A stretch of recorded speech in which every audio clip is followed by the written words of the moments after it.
పాపికొండలు. ఈ పేరు వినగానే మనసులో ఒక రకమైన ఆనందం కలుగుతుంది. మరి స్వయంగా ఈ పర్వత శ్రేణిని దర్శిస్తే ఇంకెంత సుందరభరితంగా ఉంటుందో ఒక్కసారి ఆలోచించండి. ఇటు తెలంగాణ, అటు ఆంధ్రప్రదేశ్ రాష్ట్రాల ప్రజలకు ఆహ్లాదాన్ని పంచుతున్న పాపికొండల గురించి తెలుసుకోవలసిందే. తూర్పు కనుమల్లోని దట్టమైన అడవులతో కూడిన ఒక భారీ పర్వత శ్రేణినే పాపికొండలుగా చెబుతారు. ఇవి ఆంధ్రప్రదేశ్ రాష్ట్రంలోని పశ్చిమ గోదావరి, తూర్పు గోదావరి జిల్లాల నడి మధ్యలో ఉన్నాయి. ఈ ప్రాంతం మొత్తం 1012.86 కిలోమీటర్లు, అంటే 391.07 చదరపు మైళ్ళు విస్తీర్ణంలో వ్యాపించి ఉండడం విశేషం. ఇది అంతరించడానికి చేరువలో ఉన్న వివిధ మొక్కలు, పక్షులు, జంతువులతో కూడిన జీవ వైవిధ్య ప్రదేశం. ఏపీలోని రాజమండ్రి నగరానికి సుమారు 60 కిలోమీటర్ల దూరంలో ఇవి ఉండగా, తెలంగాణలోని భద్రాచలం నుంచి కూడా సుమారు అంతే దూరంలో ఉన్నాయి. విశేషం ఏమిటంటే ఈ ప్రాంతం జాతీయ వనంగా గుర్తింపు పొందింది. 2 పర్వత శ్రేణులుగా ఉండే పాపికొండల మధ్య గోదావరి నదీ ప్రవాహం ఆహ్లాదభరితంగా సాగుతుంది. సూర్యోదయం, సూర్యాస్తమయం సమయాల్లో పాపికొండల అందాలు వర్ణించలేనంత ముచ్చట గొలుపుతాయి. ఈ ప్రాంతంలో సాధారణంగా చెట్లు ఆకులు రాల్చవు.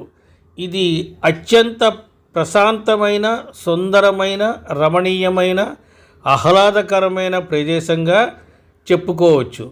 ఇక్కడి కొండలు, జలపాతాలు, గ్రామీణ వాతావరణం కారణంగా ఈ ప్రాంతాన్ని ఆంధ్ర కాశ్మీరం అని కూడా పిలుస్తారు. ఈ కొండల్లో నెలవైన దట్టమైన అటవీ ప్రాంతంలో పెద్ద పులులు, చిరుత పులులు, నల్ల పులులు, అడవి దున్నలు, జింకలు, దుప్పులు, నక్కలు, తోడేళ్ళు, కొండ చిలువలు, వివిధ రకాల కోతులు, ఎలుగుబంట్లు, ముళ్ళపందులు, అడవి పందులు, వివిధ రకాల పశువులు, విషకీటకాలు మొదలైన జంతుజాలం నివాసం ఉంటున్నాయి. అలాగే వేలాది రకాల ఔషధ వృక్షాలు, మొక్కలు సైతం ఉన్నాయి. రాజమహేంద్రవరం నుంచి పాపికొండల విహారయాత్ర దేవీపట్నం మండలంలోని పోసమ్మ గండి గుడి వరకు రోడ్డు మార్గంలో సాగుతుంది. అక్కడి నుంచి లాంచీలో పూడిపల్లి, సిరివాక, కొల్లూరు మీదుగా పేరంటాళ్లపల్లి ఈశ్వరాలయం వరకు సాగుతుంది. ఈ యాత్రలో గోదావరి చాలా తక్కువ వెడల్పుతో కొండల మధ్య ప్రవహిస్తూ మరింత అందంగా, అత్యంత రమణీయంగా కనిపిస్తుంది. ఇక తెలంగాణలోని భద్రాచలం నుంచి అయితే తూర్పు గోదావరి జిల్లాలోని విఆర్పురం మండలం శ్రీరామగిరి గ్రామం నుంచి సుమారు 3 గంటల పాటు గోదావరి నదిలో ప్రయాణం చేసి పేరంటాలపల్లికి చేరుకోవచ్చు. రోడ్డు మార్గంలో అయితే పాపికొండల వెనక భాగానికి పశ్చిమ గోదావరి జిల్లాలో కొయ్యలగూడెం, కన్నాపురం, పోలవరం, సింగన్నపల్లి, వాడపల్లి, చీడూరు మీదుగా కొరుటూరుకు ఘాట్ రోడ్డు మార్గం కూడా ఉంది. పోలవరం వద్ద నిర్మితమవుతున్న ఇందిరాసాగర్ పోలవరం ప్రాజెక్టు వల్ల ఈ ఘాట్ రోడ్డు మార్గం కనుమరుగు కానుంది. ఇక రాజమండ్రి నుంచి రోడ్డు మార్గంలో పురుషోత్తపట్నం చేరి అక్కడి నుంచి లాంచీలో ప్రయాణం మొదలుపెట్టవచ్చు. ఇక్కడ మహిమగల దేవతగా పేరున్న గండిపోచమ్మ ఆలయం సందర్శన కోసం లాంచీ ఆగుతుంది కూడా. త్రిశూలం, బంగారు బుల్లోడు వంటి ప్రముఖ చిత్రాలకు ఇక్కడే చిత్రీకరణ జరగడం విశేషం. అయితే ప్రయాణికుల వివరాలను దేవీపట్నం పోలీస్ స్టేషన్లో తెలియజేయడానికి కూడా లాంచీని ఆపుతారు.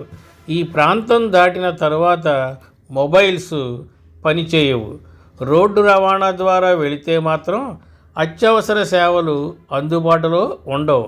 ఇక్కడ అల్లూరి సీతారామరాజు ముట్టడించిన పాత పోలీస్ స్టేషన్ను కూడా చూడవచ్చు. 2 రోజుల యాత్ర చేసేవారు బస చేయడానికి కొల్లూరులో దిగుతారు. ఇక్కడ విశ్రాంతి కోసం వెదురు గుడిసెలు ఏర్పాటు చేశారు. నిజంగా చారిత్రాత్మక ప్రదేశం. పశ్చిమ గోదావరి జిల్లాలోని పేరంటాళ్లపల్లి దగ్గర గోదావరి ప్రవాహం చాలా ఇరుకుగా, ఎంతో లోతుగా ఉంటుంది. ఇక్కడ శివాలయం చుట్టూ ఫలవృక్షాలు, పూల మొక్కలు కనిపిస్తాయి.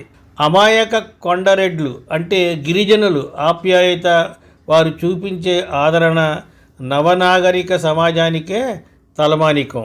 ఇక్కడ శ్రీరాముని వాకిటం అనే ఆశ్రమం ఉంది. ఇందులోనే శివాలయం కూడా ఉంది. 1800 శతాబ్దంలో రాజమహేంద్రవరం నుంచి ఒక మునీశ్వరుడు లాంచీపై బయలుదేరి భద్రాచలం వస్తూ పేరంటాళ్లపల్లి వద్ద రాత్రి కావడంతో అక్కడ బస చేశారు.